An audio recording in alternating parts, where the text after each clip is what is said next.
हाय दोस्तों, scary blog की एक नई सच्ची और डरावनी कहानी में आप सभी का स्वागत है। हम आपके लिए ऐसी खौफनाक और रहस्यमय कहानी लाते हैं जो आपके रातों की नींद छीन सकती है। क्या आपने कभी सुना है कभी ऐसे एक पत्थर के बारे में जो जिसे छू ले उसकी जिंदगी एक बुरे सपनों की खेल बन जाती है। उस पत्थर के पास जाने वाले की चैन की नींद कभी नसीब नहीं होती। हर रात बुरे सपने उनके रूह और मन को जकड़ लेता है। अब तक इस पत्थर के वजह से 6 लोग अपने जान गंवा चुके हैं। पर वही सवाल, आखिर इस पत्थर में ऐसा क्या है? क्या इसमें कोई बुरी शक्ति की बात है? आज जानेंगे इस पत्थर के हर एक रहस्यों को जो आपके रोंगटे खड़े कर देगा। इसके अलावा हम जानेंगे कुछ मुस्लिम तंत्र के बारे में। तो बने रहिए आज इस कहानी के साथ, क्योंकि जो आप सोच रहे हैं उसे कहीं ज़्यादा खतरनाक हो सकता है ये अनुभव। लेकिन इससे पहले कि हम कहानी में आगे बढ़े, अगर आपको हमारा ये काम पसंद आए तो इस वीडियो को लाइक ज़रूर करें। कमेंट करके बताइए कहाँ से सुन रहे थे आप इस कहानी को, और सब्सक्राइब ज़रूर करें ताकि हमें थोड़ा मोटिवेशन मिले ऐसी सच्ची घटनाएं ढूंढ के निकालने के लिए। अगर आपके पास भी कोई ऐसी सच्ची और भूतिया अनुभव है या फिर कोई सच्ची डरावनी कहानी जिसे आप सबके साथ शेयर करना चाहते हैं तो हमें ज़रूर बताएं।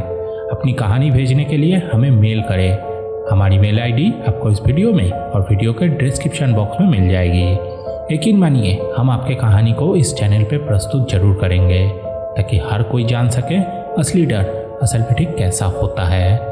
तो हेडफोन लगा लीजिए और तैयार हो जाइए हमारे साथ एक स्कैरी सफ़र के लिए।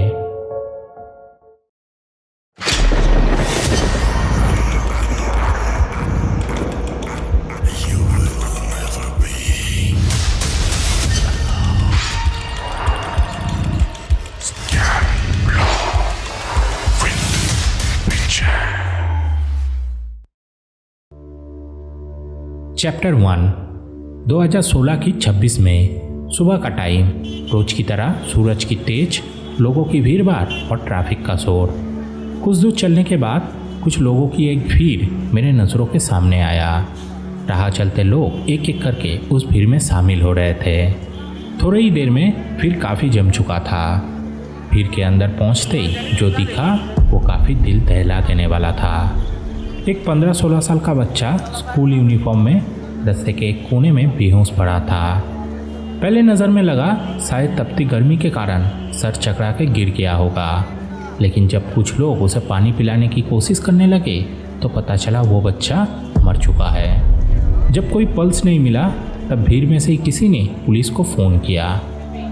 कुछ देर बाद पुलिस पहुंचा घटनास्थल पर। भीड़ को हटाकर पुलिस तुरंत उस बच्चे के बैग को टटोलने लगे।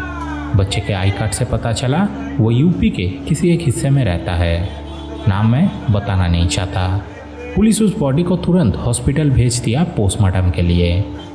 हॉस्पिटल में आखिरी बार डॉक्टरों ने उस बच्चे को देखा। वेट करने के लिए कहा 4 घंटे तक, फिर उसे भेज दिया गया पोस्टमार्टम के लिए। जब वो बॉडी मॉर्ग पहुंचा तब तक शाम हो चुका था।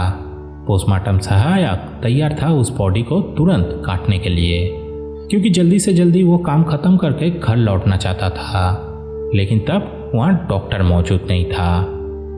पोस्टमार्टम सहायक एक 55 साल का बुजुर्ग इंसान, बड़ा सा तोंद और मुंह में भरा हुआ दाढ़ी मूछ, नशे में पूरा धुंध और मुंह में भरा हुआ गुटखा।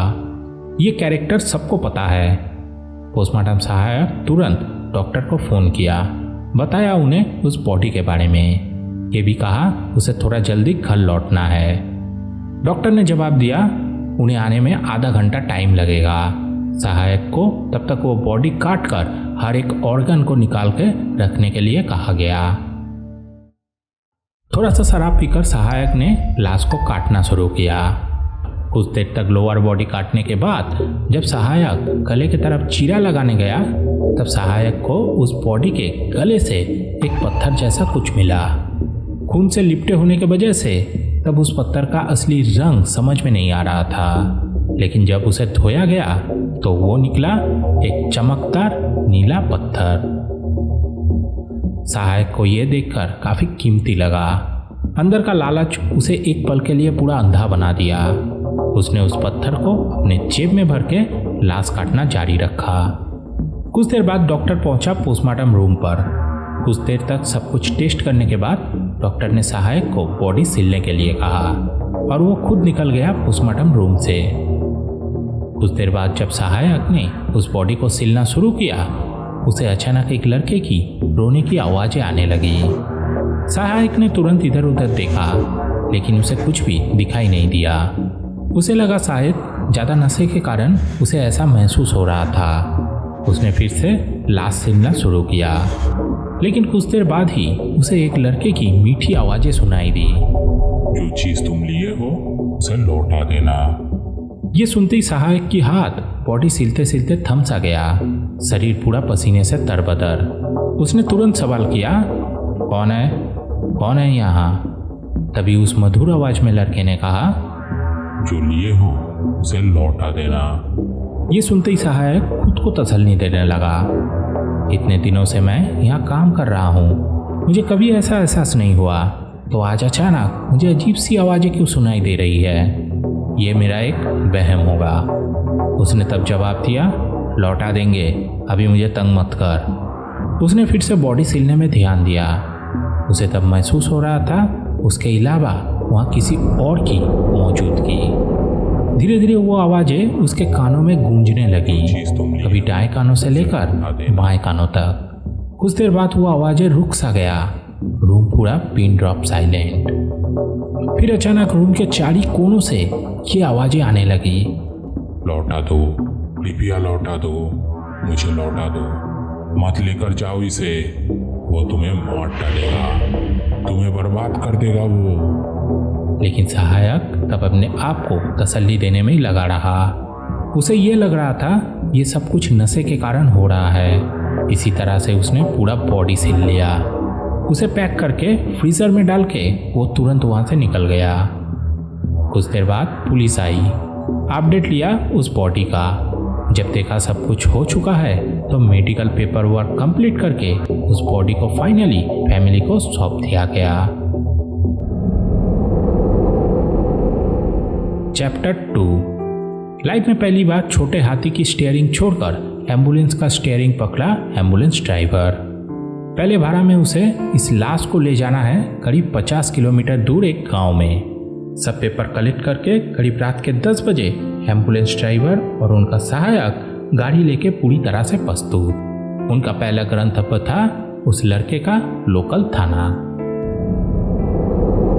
कुछ देर शहर से होते हुए एम्बुलेंस पहुंच गया शहर के बाहरी इलाकों में। धीरे धीरे स्ट्रीट लाइट भी कम होने लगा, रास्ता होने लगा पहले से छोटा।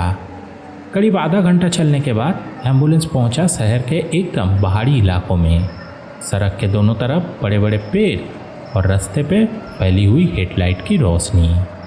तभी ड्राइवर की कानों में एक अजीब सी आवाज़ धीरे से दस्तक दी। उन्हें समझ में नहीं आया आखिर ये आवाज़ आया कहाँ से। ड्राइवर का सहायक तब अपने धुन में मस्त था। तभी एक लड़के की आवाज़ उन्हें साफ साफ सुनाई दी, कुछ भी हो जाए मगर रास्ते के बीच में गाड़ी मत रोकना। ये धीमी आवाज़ ड्राइवर के कानों में 2-3 बार गूंज उठा। आवाज़ की सोर्स ना मिलने के कारण ड्राइवर ने सहायक से पूछा, तुझे कुछ आवाज़ें सुनाई दिया? सहायक थोड़ा रुककर ध्यान से सुनने की कोशिश किया। फिर उसने कहा, नहीं, कहाँ है आवाज़ें? तभी ड्राइवर ने कहा, मुझे ऐसा लगा कोई फुसफुसा कर कुछ कह रहा है, रास्ते पे गाड़ी रोकने के लिए मना कर रहा है। सहायक ने थोड़ा मुस्कुरा कर बोला, भाई, रात के सन्नाटे में हवा भी बातें करता है। हवा का झोंका तुम्हारे कान में बज रहा होगा, खिड़की बंद कर दो। आज पहली बार लाश लेकर जा रहे हो ना, इसीलिए थोड़ा डर लग रहा है तुम्हें। होता है ऐसा, मगर डरो मत, मैं हूँ तुम्हारे साथ। बस और आधा घंटा, हम पहुँच जाएंगे जल्दी। ड्राइवर इसे अपना वहम समझकर क्लच पर जोर लगाया। गाड़ी पहले से ज़्यादा जोर से दौड़ने लगा। रास्ता पूरा खाली, केवल चारों ओर अंधेरा और सन्नाटा। कुछ ही देर गाड़ी खींचने के बाद गाड़ी का हेडलैम्प जाकर टकराया 2 इंसानों के ऊपर। सुनसान रास्ते पर एक 40 साल का व्यक्ति और एक 35 साल का महिला खड़ा हुआ था, गाड़ी की तरफ हाथ दिखाकर, जैसे कि उन्हें लिफ्ट चाहिए। तभी ड्राइवर के कानों में फिर से किसी ने धीमी आवाज़ में बोल उठा, कृपया गाड़ी मत रोकिए। ड्राइवर अपने सहायक की ओर देखा। ना ही उसे वो आवाज़ें सुनाई दिया था, ना ही उसे रास्ते पर वो दोनों इंसान दिखा। ड्राइवर उन दोनों इंसानों को इग्नोर करते हुए उनके सामने से गाड़ी लेकर निकल गया। लेकिन कुछ देर जाते ही फिर से वही दोनों गाड़ी की तरफ हाथ दिखाकर जोर जोर से गाड़ी रोकने के लिए चिल्ला रहा था। लेकिन इस बार ड्राइवर और हेल्पर दोनों इस चीज़ को देखा। तभी वो आवाज़ें फिर से ड्राइवर के कानों में गूंजने लगा। मैं आपके पाँव पड़ता हूँ, गाड़ी मत रोकिए प्लीज़। ड्राइवर इसे हवा का झोंका समझकर हेल्पर से पूछा, गाड़ी रोकना है या नहीं? हेल्पर ने तुरंत जवाब दिया, गाड़ी मत रोकिए। रात में इसी तरह से कुछ लोग लूटपाट करने के लिए गाड़ी रोकता है। पता नहीं फिर क्या हुआ, लेकिन अचानक उनके सामने पहुंचते ही ड्राइवर के पाँव ब्रेक पर जाकर रुक गई। गाड़ी जाकर रुका ठीक उन दोनों के सामने। तुरंत वो व्यक्ति दौड़ के आया ड्राइवर के सामने। उनसे कहने लगा, हम दोनों पति पत्नी हैं। मेरा पत्नी की माँ कुछ देर पहले ही गुजर गई है, इसीलिए हम रास्ते पर गाड़ी ढूंढ रहे थे, लेकिन रात के वजह से हमें एक भी गाड़ी नहीं मिला। तभी ड्राइवर और सहायक दोनों उस औरत को अच्छे से देखा। वो एक अच्छी नीली साड़ी पहनी हुई थी। शक्ल और सूरत से कहीं नहीं लगा कि उनकी माँ अभी गुजर गई है। तभी वो व्यक्ति बोल उठा, कुछ काम के चलते मैं अभी उनके साथ नहीं चल सकता। अगर आप लोग थोड़ा उन्हें आगे तक पहुंचा देंगे तो बहुत ज़्यादा मेहरबानी होगा। भाड़ा मैं आपको जितना चाहिए उतना दूंगा, लेकिन आप सिर्फ उन्हें आगे तक छोड़ दीजिए। तभी ड्राइवर बोल उठा, लेकिन प्रॉब्लम यह है कि ये एक एम्बुलेंस है, सामने बैठने का जगह नहीं है और पीछे रखा हुआ है एक डेड बॉडी। तभी वो व्यक्ति बोल उठा, कोई प्रॉब्लम नहीं है, अभी वो उस लाश के साथ ही बैठ के चला जाएगा। 2 घंटे से हम लोग रास्ते पे खड़े हैं, हमें एक भी गाड़ी नहीं मिला। वो किसी तरह से चला जाएगा, आप लोग सिर्फ आगे तक छोड़ दीजिए, नहीं तो बेचारी आखिरी बार अपने माँ को नहीं देख पाएगी। दोनों ये सुन के हैरान रह गए, एक इंसान कैसे एक डेड बॉडी के साथ सफ़र कर सकता है। वो दोनों कई बार उन्हें मना किया, लेकिन एक तरह से वो व्यक्ति उन दोनों को छोड़ ही नहीं रहा था। आखिरकार ना चाहते हुए भी सहायक नीचे उतरकर पीछे का गेट खोल दिया। हैरानी की बात यह थी, महिला एक बार भी बिना डरे आराम से अंदर चली गई। वो व्यक्ति 1000 रुपये ड्राइवर को पकड़ाकर रास्ते में सीधा चलने लगा।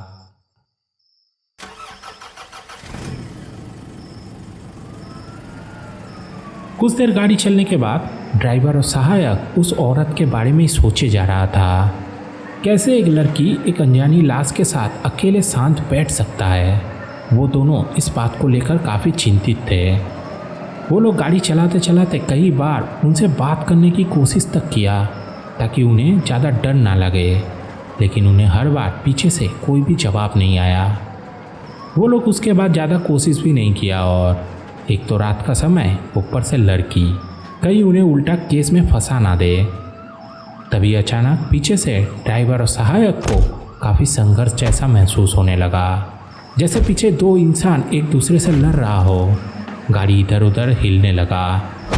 तभी वो आवाज़ फिर से ड्राइवर के कानों में दस्तक दी। एक पुरुष रोते रोते उन्हें कह रहा था, ये आप किसे चढ़ा लिए, प्लीज़ उन्हें गाड़ी से उतारिए। इतनी दर्द के साथ ये कहा गया था कि ड्राइवर इसे सुनकर इग्नोर नहीं कर पाया। गाड़ी में अभी भी संघर्ष चल रहा था। ड्राइवर तुरंत गाड़ी को साइड में रोक दिया। गाड़ी रोकते ही संघर्ष जैसे थम सा गया। अचानक पीछे से वो महिला बोल उठा, क्या हुआ, आप लोग गाड़ी क्यों रोके? ड्राइवर और सहायक डरे हुए थे। वो कुछ बोल पाते उससे पहले ही महिला गुस्से में चिल्लाकर कहा, उधर मेरी माँ ख़त्म हो गई है और आप अकेले एक लड़की को देखकर अंधेरे में गाड़ी रोक दिए, मैं अब चिल्लाऊंगा। ये सुनते ही ड्राइवर और सहायक दोनों डर गए। फिर से वो लोग गाड़ी तेज़ी से भगाने लगे। फिर से शुरू हुआ वही संघर्ष, जैसे पीछे 2 इंसान लड़ रहा हो। गाड़ी स्पीड में चलते चलते इधर उधर हिलने लगा। तभी अचानक वो औरत चिल्लाकर कहा, गाड़ी रोकिए यहीं, मुझे यहीं उतरना है। ये सुनते ही ड्राइवर तुरंत गाड़ी रोक दिया। दोनों गाड़ी के अंदर से चारों ओर देखने लगे। कहीं कोई घर या कोई बस्ती उन्हें नजर ही नहीं आया। सिर्फ एक सीधा रोड था और दोनों तरफ बंजर जमीन। सहायक तुरंत गाड़ी से उतरकर पीछे का गेट खोला। महिला आराम से उतरा और धीरे धीरे रास्ते में चलते हुए घने अंधेरे में कहीं जैसे गायब सा हो गया। ये देखते ही सहायक तुरंत गेट बंद कर जाके ड्राइवर के पास बैठ गया। इसके बाद दोनों आराम से गाड़ी लेकर पहुंचा उस लड़के के मोहल्ले पर, पहुंचा लोकल पुलिस स्टेशन में। कुछ देर बाद पुलिस के साथ लाश लेकर पहुंचा उस लड़के के घर पर।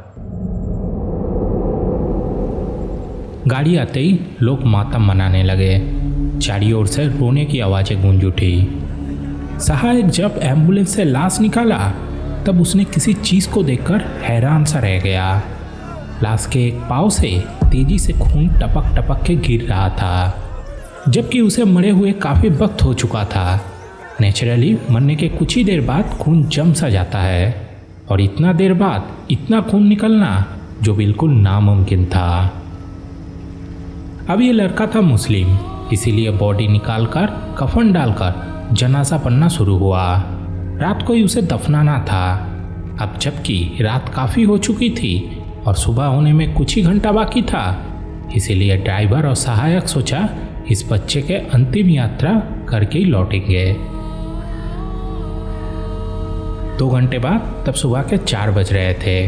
पंछी की आवाज़ें धीरे धीरे सुनाई देने लगी, लेकिन अंधेरा तब भी चारों ओर परसा हुआ था। तब ठीक उस बच्चे का अंतिम क्रिया भी पूरा हो चुका था। ड्राइवर और सहायक गाड़ी लेकर वहां से निकल पड़ा। सुबह का वक्त था, रास्ते पे ज़्यादा लोगों की चहल पहल नहीं थी। तभी अचानक ड्राइवर गाड़ी चलाते चलाते देखा एक 16-17 साल का बच्चा रास्ते के एक साइड पे खड़ा होकर दूर से उनके तरफ ही देख रहा था। जैसे जैसे गाड़ी उसके सामने पहुंचा, बच्चा उस ड्राइवर को ही घूरे जा रहा था। पहले तो ड्राइवर इसे नज़रअंदाज किया, सोचा कोई रैंडम बच्चा होगा, लेकिन ड्राइवर को ये तब अजीब लगा जब ऐसा सेम घटना उनके साथ 2 बार हुआ। वो सेम बच्चा रास्ते के हर एक मोड़ पर ड्राइवर को तब दिखाई देने लगा। चौथी बार जब ड्राइवर ने उस बच्चे को देखा तब उसने अपने सहायक को उस बच्चे की तरफ इशारा किया और उसे कहा, तुझे कोई बच्चा दिखाई दे रहा है? सहायक कुछ उत्तर दे पाता उससे पहले ही वो बच्चा दौड़ के अचानक तेजी से उस गाड़ी के सामने आ गया।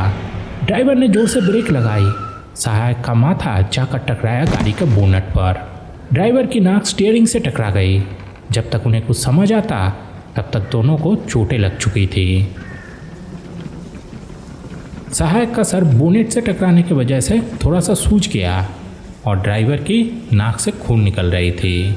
दोनों एक दूसरे को किसी तरह से संभाल कर जब बाहर निकल कर देखा तो गाड़ी के सामने कुछ भी नहीं था, ना ही गाड़ी के आगे ना ही गाड़ी के पीछे। अब यहाँ ड्राइवर और सहायक दोनों ही बच्चे को इस गाड़ी के सामने आते देखा था, लेकिन असल में क्या हुआ ये वो लोग तब समझ नहीं पाया। दोनों की चोटें गंभीर नहीं थी, इसीलिए दोनों थोड़ा सा रुक कर फिर से गाड़ी लेकर चलने लगा। चलते चलते दोनों यही बातें कर रहा था कि आखिर वो बच्चा था कौन, और वो अगर गाड़ी के सामने आया तो गायब कहाँ हो गया। ये सोचते सोचते लगभग उनका गाड़ी शहर तक पहुंच ही चुका था। रास्ते पर काफ़ी लोग भी दिखाई देने लगे। ड्राइवर गाड़ी को और थोड़ा सा तेज किया ताकि जल्द से जल्द वो लोग घर पहुंच सके। तभी अचानक ड्राइवर और सहायक दोनों उस बच्चे को फिर से देखा। रास्ते के एक कोने पर खड़ा होकर उन दोनों को ही घूर रहा था। दोनों अब पूरी तरह से डर गए, गाड़ी को धीमी करने लगे। तभी अचानक एक जोर से आवाज़ हुआ जैसे कोई गाड़ी के सामने आ गया हो। ड्राइवर तुरंत ब्रेक लगाया। नीचे उतर कर देखा तो गाड़ी के नीचे या गाड़ी के सामने कोई भी नहीं था। अब इन दोनों के अंदर एक अजीब सा डर काम करने लगा। थोड़ी दूर पे एक छोटी सी चाय की टपरी थी जहां कुछ लोग सुबह चाय पी रहे थे। वो लोग भी गाड़ी को अचानक बीच सड़क पर रुकते हुए देख उन लोगों को ही तब देख रहे थे। ड्राइवर और सहायक को तब कुछ समझ में नहीं आया। वो लोग डर के मारे दौड़ के गए उस चाय के टपरी के ओर। गाड़ी तब बीच सड़क पे खड़ा था। दोनों दौड़ते हुए पहुंचे उस चाय की टपरी पर। उन्हें देख लोगों ने पूछा, क्या हुआ? तुम लोग बीच सड़क पर गाड़ी अचानक रोक क्यों दिए? ड्राइवर सामने रखा हुआ मग उठाकर अपने चेहरे पे पानी के छींटे लगाने लगे। उन्होंने तब किसी को कोई जवाब नहीं दिया।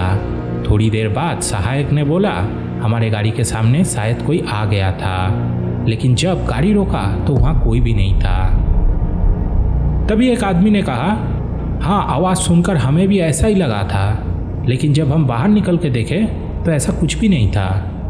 तभी ड्राइवर ने थोड़ा सा सांस लेते हुए कहा, ऐसा हमारे साथ 3 बार हो चुका है। तभी एक आदमी बोल उठा, थोड़ा रुको, रेस्ट लो, काफ़ी टाइम से गाड़ी चला रहे हो, इसीलिए थकान के चलते तुम्हें ऐसा महसूस हो रहा है। लेकिन ड्राइवर मन ही मन ये सोच में पड़ गया, मैं तो इससे भी कहीं ज़्यादा टाइम गाड़ी चलाया हूँ, लेकिन ज़िंदगी में कभी मुझे ऐसा एहसास नहीं हुआ। फिर ड्राइवर गाड़ी को साइड करके कुछ देर उस चाय की टपरी पर बैठकर दोनों ने रेस्ट कर लिया। उसके बाद दोनों आराम से बिना किसी प्रॉब्लम के पहुंच गया सीधे हॉस्पिटल। एम्बुलेंस ड्राइवर अपने पहले दिन की इस डरावनी अनुभव के बाद ये काम हमेशा के लिए छोड़ दिया। उनके घर वालों ने साफ कह दिया था, ये काम तुम और आगे नहीं करोगे। लेकिन ये कहानी अगर यहीं ख़त्म हो जाती तो शायद बहुत अच्छा होता, लेकिन यहीं से ये कहानी ने लिया एक अलग मोड़। चैप्टर 3। ड्राइवर फिर से अपना पुराना काम यानी कि छोटा हाथी चलाना शुरू किया। कुछ दिनों तक सब कुछ सामान्य था, लेकिन प्रॉब्लम शुरू हुआ इन सब के ठीक 3 दिन बाद से। एक दिन रात को जब ड्राइवर अपने घर में सो रहा था तो उसे एक अजीब सा सपना आया। उसने देखा एक 55 साल का बुजुर्ग इंसान उसके सपनों में आकर उसे कह रहा है, उस रात अब गाड़ी क्यों रोके? मैं आपको कहा था ऐसा मत कीजिए, फिर भी आप गाड़ी रोके और उस औरत को गाड़ी पर चढ़ाए। ऐसा आपको नहीं करना चाहिए था। फिर कुछ ही देर बाद वो बुजुर्ग इंसान फिर से उसके सपनों में आया और उसे कहने लगा, जो चीज़ तुम लिए हो उसे वापस कर दो। सुबह जब ड्राइवर अपने नींद से उठा तब उसे इस सपने के बारे में ज़्यादा कुछ तो याद नहीं था, लेकिन ये सिलसिला जब हर रोज़ होने लगा, हर रोज़ उसके सपनों में एक 55 साल का बुजुर्ग आने लगा और जो उसे एक अजीब सी चीज़ वापस करने के लिए कहता था, तभी उसने एम्बुलेंस सहायक से इस बारे में बात की। लेकिन अजीब बात यह थी कि उसे ऐसा कोई भी सपना नहीं आता था। करीब 2 हफ्ते तक ये सिलसिला एम्बुलेंस ड्राइवर के साथ जारी रहा। एक तरह से वो मजबूर होकर उस घर में जाने का फैसला किया जहां उस दिन वो लाश लेकर गया था। जब वो उस घर में पहुंचा तो पता चला उस बच्चे का पापा 2 दिन पहले ही हार्ट अटैक से मारा गया है। जब घर वालों को वो उस 55 साल की बुजुर्ग की विवरण दी, तब घर वालों ने उसे निराश करते हुए कहा, वो लोग ऐसा किसी इंसान को जानता ही नहीं है, ना ही उसके फैमिली में कोई ऐसा इंसान है। एक तरह से मजबूर होकर ड्राइवर वहाँ से उस दिन लौट आया, लेकिन वो सपना उसका पीछा नहीं छोड़ा। हर रात जब उसकी आंखें लगती, उसे वो इंसान आकर किसी एक चीज़ को लौटाने के लिए कहता था। इन सब से परेशान होकर ड्राइवर उस डॉक्टर से मिलने का फैसला किया जिसने उस बच्चे का पोस्टमार्टम किया था, और उसने बॉडी ले जाने के लिए ड्राइवर को कहा था। जब वो हॉस्पिटल में उस डॉक्टर के पास पहुंचा, तब डॉक्टर थोड़ा बिजी होने के कारण उसने नीचे कुछ देर उसे इंतज़ार करने के लिए कहा। डॉक्टर फ्री होकर जब ड्राइवर के पास पहुंचा, तब ड्राइवर डॉक्टर के पीछे खड़े एक इंसान को देखते ही उसका शरीर जैसे सुन्न सा पड़ गया। आंखों के सामने से सब कुछ हो गया एकदम धुंधला। ड्राइवर की पाँव वहीं डगमगाने लगी और वो गिर पड़ा नीचे। कुछ देर बाद जब उसे होश आया, वो डॉक्टर से मिलने के लिए जिद करने लगा। अब यहाँ मैं पोस्टमार्टम डॉक्टर की बात कर रहा हूँ। जब डॉक्टर सुना कि ड्राइवर को होश आ गया है, तो वो तुरंत उनसे मिलने के लिए वार्ड पे पहुँचा। डॉक्टर को देखते ही ड्राइवर बोल उठा, वो कौन था जो आपके साथ आपके पीछे पीछे आ रहा था, खाकी वर्दी पहने? डॉक्टर ड्राइवर को तब थोड़ा शांत होने के लिए कहा, लेकिन ड्राइवर तब कुछ भी नहीं सुनना चाहता था। उसे सिर्फ तब उस इंसान से मिलना था। तभी डॉक्टर ने कहा, वो भी तुमसे मिलना चाहता है। चल कह रहा है तुम दोनों के बीच, तुम दोनों एक दूसरे को जानते हो? ड्राइवर तुरंत डॉक्टर से कहा, मुझे उसके पास लेके चलिए, मुझे उनसे कुछ जवाब चाहिए। तभी पोस्टमार्टम सहायक भी उस वार्ड पे पहुंच गया। डॉक्टर उन्हें देखते ही ड्राइवर से पूछा, आप इन्हीं की बात कर रहे थे ना? ड्राइवर ने जवाब दिया, हाँ। ड्राइवर आगे कुछ बोल पाता उससे पहले ही पोस्टमार्टम सहायक ने बोला, तुम रोज मेरे सपनों में आकर क्यों उस पत्थर को मांगते हो? वो पत्थर तुम्हारा नहीं है। ड्राइवर कुछ समझ पाता, वो बोल उठा, कौन सा पत्थर? मैं किसी पत्थर को नहीं जानता, लेकिन आप क्यों रोज मेरे सपनों में आकर कहते हो उस दिन मैं गाड़ी क्यों रोका? तब सहायक ने बोला, कौन सी गाड़ी? तू तेरा गाड़ी कहीं पे रोके, मुझे क्या फ़र्क पड़ता है। दोनों के बीच एक बिना कारण झमेला शुरू हो गया। ये सब सुनकर डॉक्टर भी तब बहुत ज़्यादा गुस्सा हो गया। उन्हें तब कुछ भी समझ में नहीं आ रहा था। वो तुरंत दोनों को वार्ड से बाहर निकालकर हॉस्पिटल के बाहर लेके आया। उन्होंने गुस्से में कहा, चल क्या रहा है तुम दोनों के बीच? सब कुछ तुम लोग साफ साफ बताओ। चैप्टर 4। पोस्टमार्टम सहायक सब कुछ शुरू से उन्हें कहने लगा, किस तरह से उसे वो नीला पत्थर मिला। उसके बाद जब वो रात को घर लौट रहा था तब उसने एक ज्वेलरी शॉप पर उसे बेचने की कोशिश करी, लेकिन वहाँ उसे उस पत्थर का अच्छा दाम नहीं मिला। वो कहा, पत्थर देखने में तो था काफ़ी कीमती, मुझे लगा इसे बेचकर 30 से 40 हज़ार आराम से मिल जाएगा, लेकिन जौहरी मुझे उस पत्थर के बदले केवल 5,000 दे रहा था। उस दिन मैं रात को उस पत्थर को लेकर लौट गया अपने घर। अगले दिन फिर से मैं काफ़ी दुकानों में कोशिश किया उसे बेचने की, लेकिन 5 से 6 हज़ार से ज़्यादा कोई देने के लिए तैयार ही नहीं था। हार मानकर तब 6,000 में मैं उस पत्थर को बेच दिया। उस दिन मैं काफ़ी खुश था। 6,000 में 300 का मैं चिकन खरीदा और 200 का एक बाटली लेकर मैं घर लौट गया। अगले दिन सुबह जब मैं काम के लिए निकल रहा था तब अचानक ड्रॉयर खोलते ही मेरी आंखें फटी की फटी रह गई। ड्रॉयर में कोई पैसा नहीं था। पैसा के बदले वहाँ मिला मुझे वो नीला पत्थर। मैं सोच में पड़ गया, ये पत्थर आया तो आया कैसे? इसके बारे में ना ही कोई जानता है, ना ही मैं किसी को इसके बारे में कुछ बताया था। लेकिन तब भी मैं अपने वाइफ से इस बारे में पूछा, ये पत्थर कोई आकर देखे गया है या नहीं?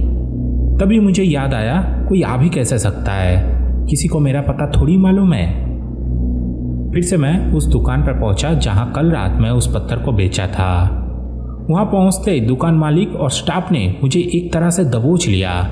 मैं जब उनसे पूछा तब एक स्टाफ कहने लगा, कल रात को मैं दुकान के बाहर काफ़ी हल्ला मचाया।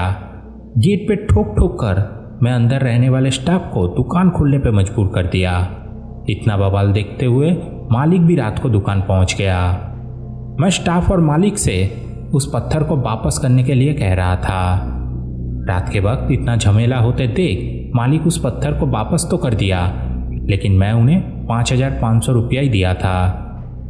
जब मालिक मुझसे पूरा पैसा मांगा तो मैं उन्हें एक चोर का चाटा मारकर वहां से भाग गया। मुझे इन लोगों की इस कहानी पे बिल्कुल भी यकीन नहीं था। तभी एक स्टाफ ने मुझे सीसीटीवी फुटेज दिखाना चाहा, लेकिन अजीब बात यह थी कि उस वक्त की कोई भी फुटेज कैमरा में कैप्चर ही नहीं हुआ। कैमरा पूरा बंद था आधे घंटे तक। लेकिन स्टाफ का कहना था रात को वो लोग सीसीटीवी में सब कुछ देख रहा था और सीसीटीवी में ये फुटेज कैप्चर भी हुआ था, लेकिन कैसे सब गायब हो गया ये किसी को भी नहीं पता। मैं तब वहाँ ज़्यादा बात को ना बढ़ाते हुए उन्हें 500 रुपया देकर किसी तरह से वहाँ से भाग गया। उस दिन रात को मैं पहुँचा एक दूसरे दुकान पर उस पत्थर को बेचने के लिए। वहाँ मुझे उस पत्थर का 5,000 रुपये मिला, जिसमें से मैं 200 का एक बाटली लेकर घर लौट गया। अगले दिन सुबह जब मेरी नींद खुली तब मेरे घर के बाहर बहुत ही ज़्यादा चिल्लामिल्ली हो रही थी। मेरी बेटी मुझे आकर कहने लगी, घर पर पुलिस आई है, आपको वो लोग ढूंढ रही है। मैं जब बाहर जाकर देखा तो कल रात जिसे मैं पत्थर बेचा था वो पुलिस लेकर मेरे घर पे आ गया। उसका कहना था मैं कल रात को उसके दुकान पर जाकर उसे फ़ोन किया और उसे उस पत्थर को लौटाने के लिए कहा। जब वो मुझे सुबह आने के लिए कहा तब मैं दुकान के दरवाजे पर जोर जोर से ईंटा मारने लगा। ये सुनकर दुकान मालिक उनका कुछ लोगों को लेकर दुकान पर पहुंच गया और मैं उन सब लोगों को मारकर उनसे वो पत्थर लेकर उन्हें 4,800 रुपया देकर वहां से भाग गया। पुलिस जब उनसे वो सीसीटीवी फुटेज मांगी तब दुकानदार के पास कोई भी फुटेज नहीं था। उनका कहना था कल रात तक सब कुछ रिकॉर्ड हुआ, लेकिन सुबह जब वो लोग चेक किया तब वहाँ आधा घंटे तक कैमरा बंद दिखा रहा है। पुलिस मुझे एक वार्निंग देकर उस दिन छोड़ तो दिया, लेकिन वो पत्थर फिर से अपनी जगह लौट आया मेरे ड्रॉयर पे। इस घटना के बाद मैं काफ़ी डर गया था। मेरे अंदर और हिम्मत ही नहीं हुई कि मैं उस पत्थर को जाके और कहीं बेचूं। उसके बाद हर रात मुझे एक अजीब सा सपना आने लगा। एक इंसान रोज मेरे सपनों में आकर मुझसे उस पत्थर को लौटाने के लिए कहता था, और वो इंसान और कोई नहीं, ये एम्बुलेंस ड्राइवर ही है। तब सहायक ने ड्राइवर से एक ही सवाल पूछा, मैं तो आपको जानता नहीं, फिर भी आपको कैसे पता चला वो पत्थर मेरे पास है? क्या है उस पत्थर में? ड्राइवर के पास इन सवालों का कोई भी जवाब नहीं था। दोनों एक बड़े से चक्रव्यूह में पूरी तरह से फंस चुके थे। डॉक्टर ये सब कुछ सुनकर सहायक को एक सलाह दी, तुम उस पत्थर को कहीं फेंक दो और जो गुनाह तुम किए हो उसके लिए भगवान से माफ़ी मांगो। इसके बाद सब कोई अपनी अपनी ज़िंदगी में लौट गया। ड्राइवर को इसके बाद अचानक से वो सपना आना पूरी तरह से बंद हो गया। लेकिन इसके बाद पोस्टमार्टम सहायक के साथ शुरू हुआ एक खौफनाक मौत का खेल। घर लौटने के बाद से सहायक फिर से वही सपना देखने लगा, लेकिन अब सपनों में एक नीली साड़ी पहनी औरत उसे वो पत्थर एम्बुलेंस चालक को देने के लिए मना कर रहा था। अगर वो चीज़ वो एम्बुलेंस चालक को दे दे तो उसके साथ बहुत ही बुरा कुछ होने वाला है। कुछ देर बाद ही एम्बुलेंस ड्राइवर उसके सपनों में आकर उसे कहने लगा, वो पत्थर मुझे लौटा दो। अगर वो पत्थर तुम मुझे नहीं दिया तो वो नीली साड़ी पहनी औरत तुम्हारे साथ बहुत बुरा कुछ करने वाला है। इसके बाद से हर रोज सपनों में वो नीली साड़ी वाली औरत उससे वो पत्थर मांगने लगा। उसे चेतावनी दिया, अगर वो पत्थर वो वापस नहीं किया तो उसके साथ बहुत बुरा होगा। लेकिन सहायक ने इस पत्थर को अपने पास ही रखा। करीब 12 दिन बाद सहायक की पत्नी सुबह बाजार से अपने घर लौट रही थी। तभी रास्ते में एक डंपर उसे कुचलकर वहां से चला गया। इस घटना के बाद सहायक पूरी तरह से हिल चुका था। पत्नी के साथ के दिन सहायक सपनों में फिर से वही नीली साड़ी पहनी औरत को देखा। उसने फिर से चेतावनी दी, अभी भी वक्त है, वो पत्थर मुझे लौटा दे। अगर एम्बुलेंस ड्राइवर को वो पत्थर दिया तो तेरी बेटी भी मरेगी। यह देखते ही उसके नींद खुल गई। वो काफ़ी डर चुका था। अब वो उस पत्थर को देना तो चाहता था, लेकिन वो नीली साड़ी पहनी औरत के बारे में कुछ भी नहीं जानता है, ना ही उनका कोई पता उसके पास था। इसके बाद से वो अपने बेटी को कभी अपने आंखों से ओझल नहीं होने देती थी। कामकाज छोड़कर हर समय वो अपने बेटी के पास ही रहता, एक साए की तरह। इसके बाद बीत गया धीरे धीरे काफ़ी दिन। कुछ दिन बाद ठंड लगने के कारण उसकी बेटी की तबीयत खराब हो गई। सहायक ने अपने बेटी को लेकर पहुंचा एक डॉक्टर के पास। स्थिति ज़्यादा सीरियस नहीं थी। डॉक्टर ने सिर्फ 3 दिनों का ही दवाई दिया। कहा 3 दिनों में यह बुखार ठीक हो जाएगी। जब वो लोग ऑटो से घर की तरफ लौट रहा था तब अचानक ऑटो का एक चक्का पत्थर के ऊपर चढ़ गया। ऑटो थोड़ा सा डगमगाया। बस इतनी सी हलचल में ही उसकी बेटी अचानक ऑटो से नीचे गिर गई। पीछे से आ रहा एक डंपर ने तुरंत उसे रास्ते पर पीस के वहां से निकल गया। अब सहायक पूरी तरह से टूट चुका था। उसने अपने हाथों से अपने बेटी का अंतिम संस्कार किया। कुछ दिनों तक वो सो नहीं पाया, लेकिन जिस दिन उसकी नींद आई फिर से वही नीली साड़ी पहनी औरत उसके सपनों में दस्तक दी। उसने सहायक से कहा, तुझे इतना चेतावनी देने के बाद भी तो मुझे वो पत्थर नहीं लौटाया। अभी भी कहता हूँ मुझे वो पत्थर लौटा दे। मैं जब तेरे बीवी और बच्चे को मार सकता हूँ तो तुझे मारना कोई बड़ी बात नहीं है। इसे अपने दिमाग में घुसा ले। अगर जिंदा रहना चाहता है तो मुझे वो पत्थर लौटा दे, मगर एम्बुलेंस ड्राइवर को वो पत्थर मत देना। कुछ ही देर बाद एम्बुलेंस ड्राइवर उसके सपनों में दस्तक दी। उसने कहा, वो पत्थर मुझे लौटा दो, वो औरत तुम्हें मार देगा। अगर तुम बचना चाहते हो तो वो पत्थर मुझे लौटा दो। जब सहायक की आंखें खुली तो वो सीधे जाकर उस पत्थर को निकाला और उसे देखने लगा। वो एक दुविधा में पड़ गया, आखिर उसे अब करना क्या चाहिए। पूरी रात उसने ये सोचते ही बिता दिया, लेकिन उसे अंत में कोई जवाब ही नहीं मिला। अगले दिन सुबह उसने अपने एक दोस्त से इस बारे में बात करी। उसने सारी घटना उनके सामने बयां कर दिया। अब वो निकलना चाहता था इन सब चीज़ों से। उसका फ्रेंड सब कुछ सुनकर किसी अच्छे तांत्रिक से मिलने की सलाह दी, लेकिन उनके जान पहचान में कोई अच्छा तांत्रिक नहीं था। तब दोनों दोस्त मिलकर पहुंचा पास के मंदिर पर। जब पंडित जी को सब कुछ बताया तो उन्होंने एक तांत्रिक के बारे में उन्हें सलाह दिया।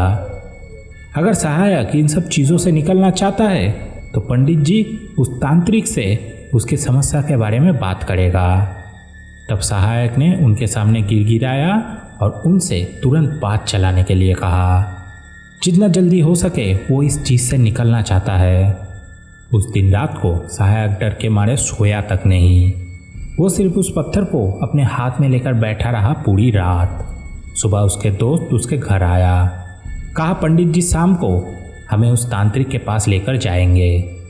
उन्होंने उस पत्थर को साथ में ले जाने के लिए कहा है।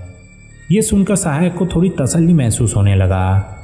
उसे लगा शायद अब वो इन सब चीज़ों से निकल जाएगा। लेकिन तभी दोपहर को थकान के चलते उसकी थोड़ी सी आंख लग गई।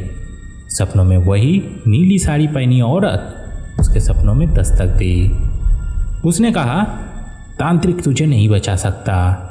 अगर बचना चाहता है तो वो पत्थर मुझे लौटा दे। ये देखते ही सहायक की आंखें अचानक खुल गई। उसने ठान ली जितना जल्दी हो सके उसे उस तांत्रिक के पास पहुंचना है।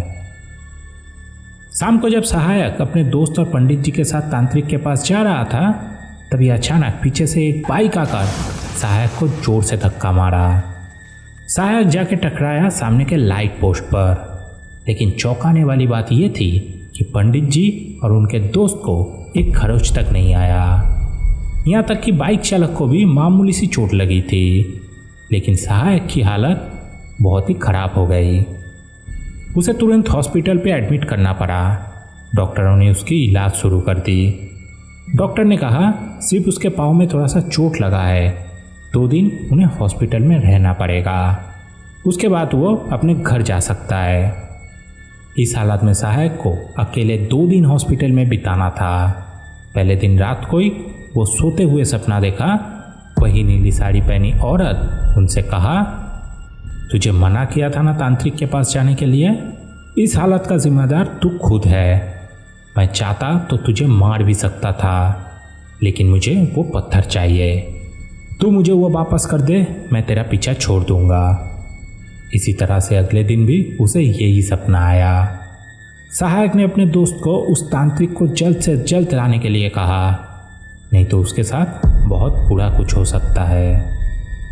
3 दिन बाद सहायक अपने घर लौट आया। उसके दोस्त पंडित जी को कहकर तांत्रिक को जल्द से जल्द घर पे लाने की कोशिश की। अब स्थिति पूरी तरह से बिगड़ गई थी। किसी भी वक्त कुछ भी हो सकता था इस मोड़ पर। चैप्टर 6। शाम को करीब 7 बजे तांत्रिक पहुंचा सहायक के घर पर। अजीब बात यह थी, जब तांत्रिक उनके घर में प्रवेश करने गया तब एक अदृश्य ताकत ने उन्हें दरवाजे पे ही रोक दिया। एक ऐसा दृश्य जिसे देख सब हैरान रह गए। उन्होंने काफ़ी कोशिश की, लेकिन वो तब असफल रहे। कुछ देर के लिए तब तांत्रिक घर के बाहर एक ध्यान मुद्रा में बैठ गए। तभी उन्होंने सहायक से पूछा, तुम्हारे पास कोई नीला पत्थर है? ये सुनकर सहायक और उनके दोस्त पूरी तरह से हैरान रह गए, क्योंकि उन्होंने इस पत्थर के बारे में ना ही पंडित जी को बताया था, ना ही उस तांत्रिक को। लेकिन अभी काफ़ी देर हो चुकी थी। सहायक ने अपने सर को झुकाते हुए उन्हें जवाब दिया, हाँ। तांत्रिक ने उन्हें उस पत्थर को ले आने के लिए कहा। सहायक के दोस्त तुरंत ड्रॉयर से उस पत्थर को निकाला और तांत्रिक के पास जाकर रख दिया। तांत्रिक उस पत्थर को देखते ही चौंक उठे। उन्होंने जब पत्थर को अपने हाथ पर उठाकर आंखें बंद कर मंत्र पढ़ने लगे, तब उनके शरीर में एक अजीब सा हलचल महसूस हो रहा था, जैसे उन्हें काफ़ी तकलीफें सहन करना पड़ रहा हो। तभी तांत्रिक उस पत्थर को रखकर सहायक से कहा, तुम क्यों इस पत्थर को लेके आए? मैं अकेले इससे लड़ नहीं पाऊंगा, मुझे यहाँ एक मदद चाहिए। बोलकर उन्होंने उठकर अपने फ़ोन में कुछ देखने लगे, फिर किसी को फ़ोन लगाकर घर के बाहर चले गए। ये देखते हुए सहायक के दोस्त तुरंत उनके पास जाते ही तांत्रिक ने उन्हें घर के अंदर जाने के लिए कहा और कुछ देर बाद तांत्रिक भी घर के अंदर लौट आए। तांत्रिक ने सहायक को सब कुछ शुरू से बताने के लिए कहा, कैसे उन्हें ये पत्थर मिला और उसके बाद क्या क्या हुआ उनके साथ। सहायक धीरे धीरे उन्हें सब कुछ बताते गए। कुछ देर बाद अचानक एक मौलाना पहुंचा सहायक के घर पर। तांत्रिक उन्हें देखते ही उठकर उन्हें लेकर बाहर निकल गए। कुछ देर दोनों बाहर बातें कर रहे थे, फिर दोनों लौट आए घर के अंदर। तांत्रिक ने सहायक और उनके दोस्त से कहा, सहायक के ऊपर कुफरी किया गया है, जिसे मुस्लिम तंत्र में काला जादू कहा जाता है, और ये सिर्फ सहायक के ऊपर ही नहीं, एम्बुलेंस ड्राइवर के ऊपर भी किया गया था। हम लोगों को जल्द से जल्द इस पत्थर को उसके असली मालिक तक पहुंचाना है, इसीलिए सबसे पहले हमें जाना होगा उस बच्चे के घर पर। तभी सहायक ने कहा, मैं उनका घर नहीं जानता, लेकिन एक इंसान है जो उनका घर का पता जानता है। तांत्रिक ने तब उन्हें कहा, कौन है वो? सहायक ने जवाब दिया, एम्बुलेंस ड्राइवर, वो आप लोगों को वहाँ तक पहुँचा सकता है। तांत्रिक ने कहा, हमें जल्द से जल्द वहाँ पहुँचना है, तुम कल सुबह तक वो पता हमें भेज देना, हम कल ही वहाँ जाएंगे। बोलकर तांत्रिक और मौलाना दोनों वहाँ से चले गए। उसी रात सहायक डॉक्टर को फ़ोन करके एम्बुलेंस ड्राइवर से वो पता ले लिया। सुबह होते ही पता का पर्चा और वो नीला पत्थर सहायक ने तांत्रिक को सौंप दिया।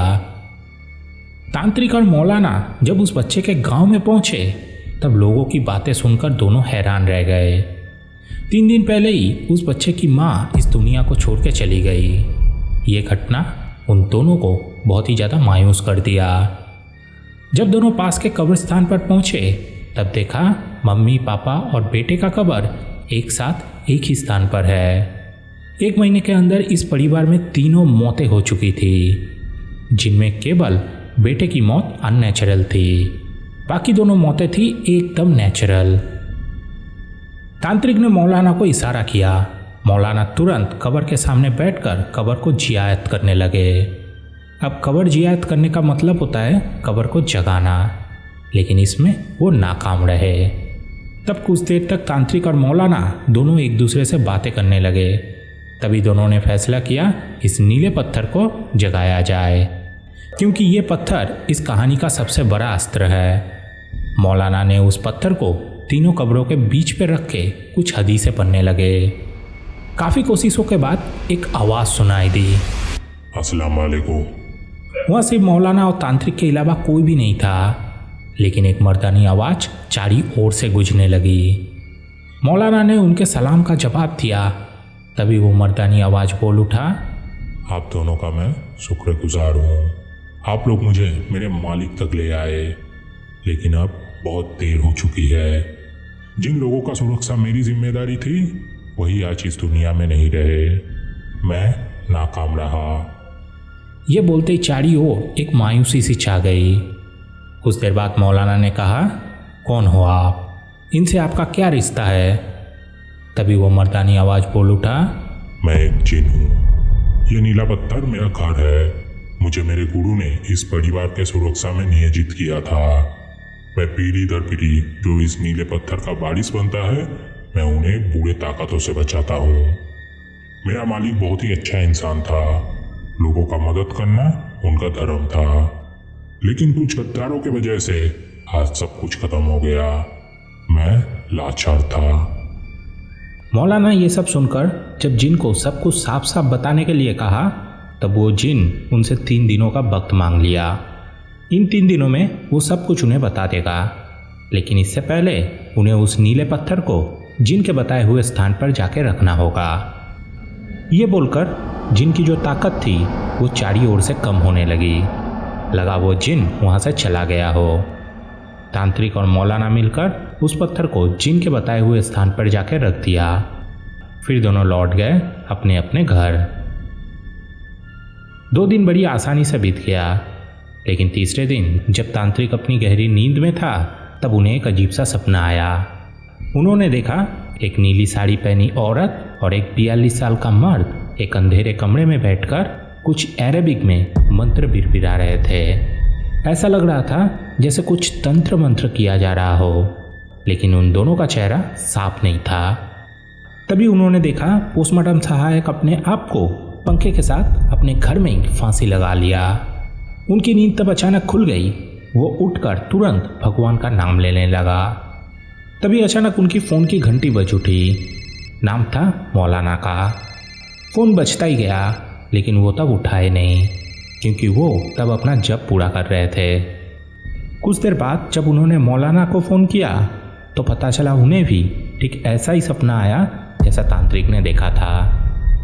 दोनों समझ चुके थे सहायक अब जिंदा नहीं रहे, लेकिन उन्होंने कुछ भी नहीं किया तब। अगर इस समय वो उनके घर जाते तो पुलिस केस में खामखा फंस सकते थे, इसीलिए वो दोनों इस चीज़ को अपने आप तक रखना ही सही समझा और इंतज़ार करते रहे जिनके दिए गए समय का। शाम को मौलाना मस्जिद में अपने कुछ उस्तादों के साथ उस जिन को बुलाने की तैयारी में जुट गए। कुछ देर बाद वो मर्दानी आवाज़ उनके कानों में गूंज उठी। तभी मौलाना उन गद्दारों का नाम जानना चाहा। अब वो जिन बोल उठा, इन सब के पीछे है उस बच्चे का चाचा और चाची। वही लोग मुझे इस पत्थर में कैद किया था। उन लोगों का इरादा था मुझसे गलत काम कराना, लेकिन अल्लाह ताला का शुक्र है कि मैं बच गया। लेकिन उन लोगों ने इस परिवार को पूरी तरह से खत्म कर दिया। वो लोग बहुत ही ज्यादा ताकतवर है। कुफरी कलाम पर उन्हें महारत हासिल है। आप अकेले उनसे लड़ नहीं पाएंगे। अगर तांत्रिक और आप दोनों एक साथ अपना ताकत लगा दे तो उनकी माया जाल वाली बनी हुई दुनिया एक झटके में तबाह हो जाएगा। मैं आप लोगों का मदद करूंगा इन दोनों आयामों का मीडियम बनकर। जितना जल्दी हो सके आप लोग तैयारी करें। ये बोलकर उस जिन की आवाज़ें धीरे धीरे खत्म सी हो गई। कुछ ही समय बाद एक तरफ मौलाना ने अपनी क्रियाएं शुरू की तो दूसरे कहीं पर तांत्रिक ने अपनी क्रियाएं चालू करी। उत्पन्न होने लगी एक विशाल सी तेज, एक अदृश्य ताकत ने इन्हें जोड़ दिया एक पूरे शक्ति की ओर, जहां अंधेरा भी फीका पड़ जाता है। अभी तक उस चाचा और चाची की शक्ल ना तो तांत्रिक ने देखा था ना ही देखा था मौलाना ने, लेकिन उन दोनों ने महसूस किया उस शक्ति को जो उन्हें बचा रहा था। काफ़ी समस्याएं आई। हवाएं जैसे बातें करने लगी, डरावने ख्यालात आए। एक ताकत उन्हें रोकने की पूरी कोशिश कर रहे थे, लेकिन दोनों रुके नहीं। दोनों अपनी अपनी जगह से उस शक्ति से लड़ रहे थे। 9 घंटा ये सब कुछ झेलने के बाद वो लोग सफल हुए उस पूरे शक्ति को काबू में लाने में। उसे एक नारियल में कैद कर लिया गया, लेकिन अभी भी चाचा और चाची खुलेआम घूम रहे थे। क्यों दोनों उस पूरे शक्ति को हासिल करना चाहते थे ये अभी तक एक रहस्य बना हुआ था। क्यों दोनों अपने ही परिवार को ख़त्म किया ये जवाब भी तब उन्हें नहीं मिला। तभी अचानक जिन की वो मर्दानी आवाज़ें गूंजने लगी। उसने कहा, आप दोनों का एहसान मैं कभी नहीं चुका सकता। ये काम मैं अकेले कभी नहीं कर पाता, लेकिन अभी भी एक काम बाकी है, गद्दारों को सजा देना। चाचा चाची के घर पर जहां वो लोग कुफरी क्रियाएं करते हैं वहां आप लोगों को उस बच्चे की पाँव की एक उंगली मिलेगी। इतना काफी है पुलिस के पास एक सबूत देने के लिए। ये बोलकर वो जिन वहां से चला गया। मौलाना ने अपना काम कर दिया, लेकिन तांत्रिक को इसका अंत देखना था।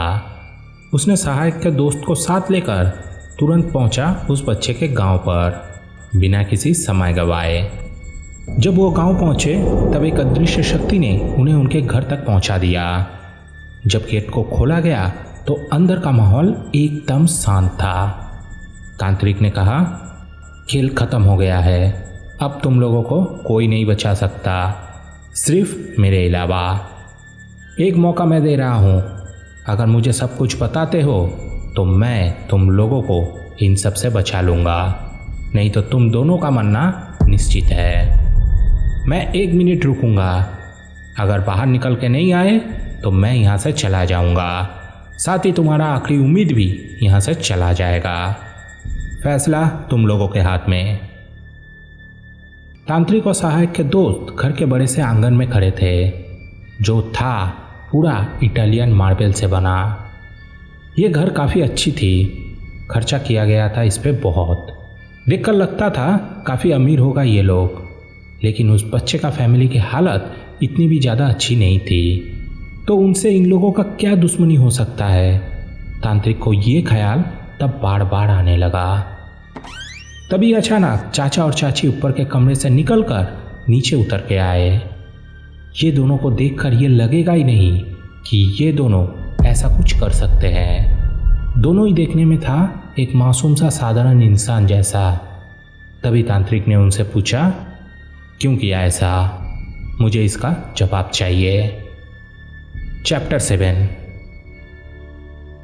चाचा कहने लगा, तब मैं बहुत छोटा था, परिवार का सबसे छोटा लड़का। सबसे छोटे होने की वजह से प्यार तो काफ़ी मिला सबसे, सब कुछ मुझे बहुत ही जल्दी मिल जाता था, लेकिन परिवार में मुझे कोई काबिल नहीं समझता था। अगर कोई जिम्मेदारी वाला काम हो तो बड़े भाई को ही दिया जाता। अब्बा हमेशा मेरे बड़े भाई को ही ज़्यादा काबिल समझते थे। ये चीज़ मुझे चूकने लगा। अब्बा एक मौलाना थे, वो लोगों को तकलीफ़ों से निकालते थे। ये हमारी फैमिली में पीढ़ी दर पीढ़ी चले आ रहा था। मेरे पापा के पास था एक नीला पत्थर, जिसमें रहता था एक जिन। अब्बा उस जिन की मदद से लोगों का भला करते। ये उन्हें अपने अब्बा से मिला था। कहते हैं जिसके पास ये जिन होगा वो कुछ भी हासिल कर सकता है, लेकिन इस जिन को रखना सबके नसीब में नहीं होता है। मुझे बचपन से ही वो नीला पत्थर अपने ओर आकर्षित करता था। मुझे बड़ा होकर उस पत्थर का मालिक बनना था, इसीलिए मैं हमेशा कोशिश करता अच्छाई की राहों पे चलने का, एक जिम्मेदार बच्चे की तरह। लेकिन मुझे कभी मौका नहीं मिला। हर वक्त अब्बा बड़े भाई को ही जिम्मेदारी सौंपता था। इसी तरह से समय बीतता गया। भाई की शादी हो गई, उसे एक लड़का हुआ। कुछ ही साल बाद मेरी भी शादी हो गई। मेरी पत्नी बचपन से ही काफ़ी दीनी थी। वो मंत्र पढ़कर लोगों का भला कर पाती थी।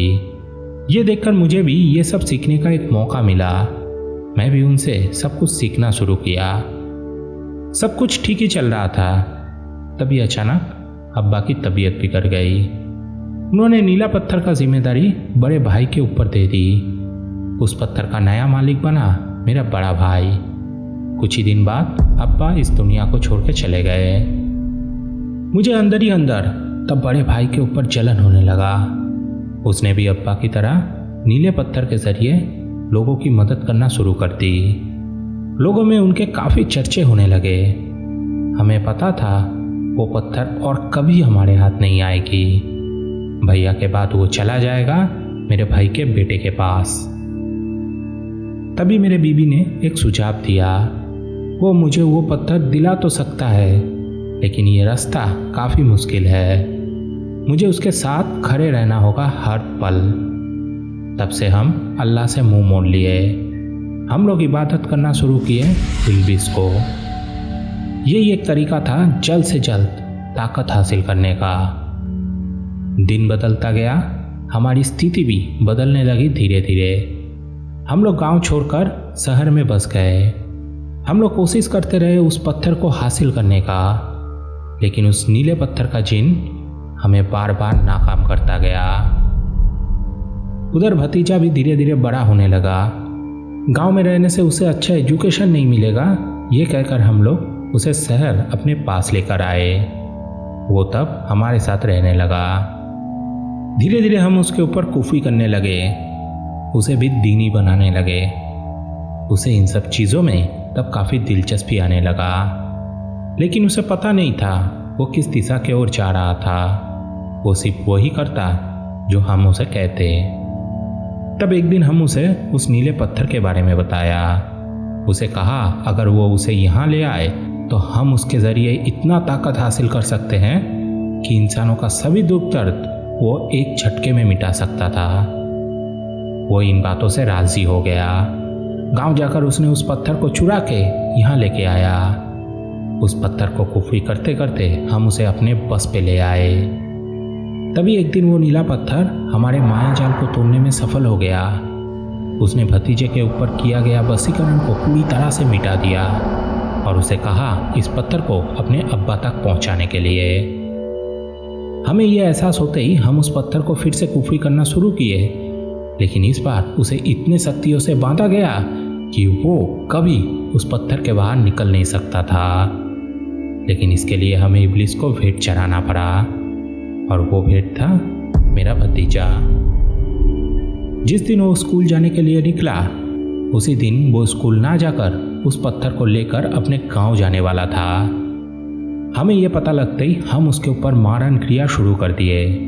रास्ते में ही उसकी मौत हो गई, लेकिन मरते मरते उसने उस पत्थर को ही पूरी तरह से निगल लिया ताकि वो हम लोगों के हाथ ना आ सके।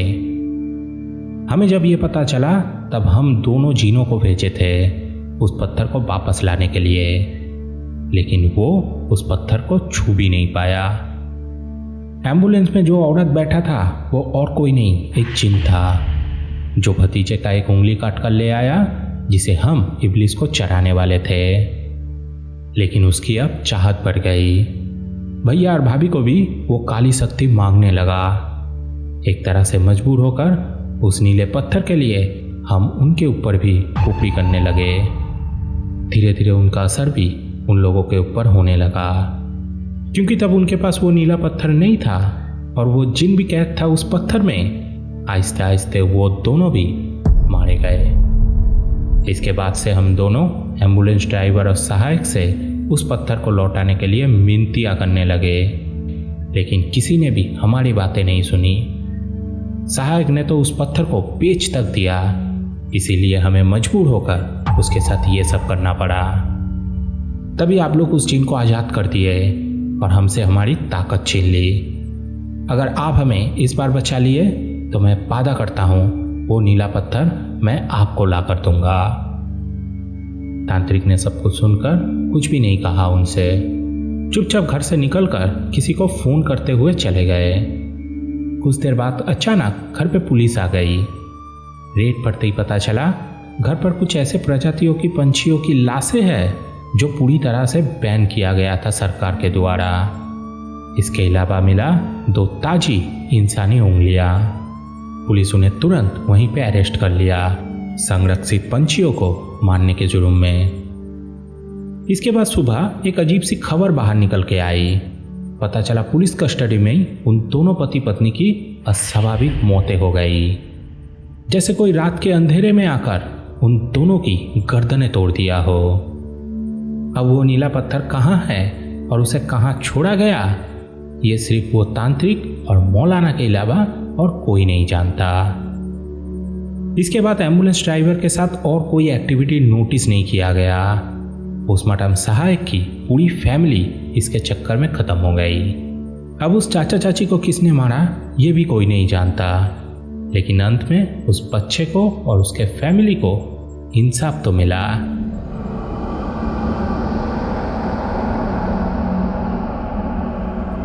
तो यही था आज का कहानी।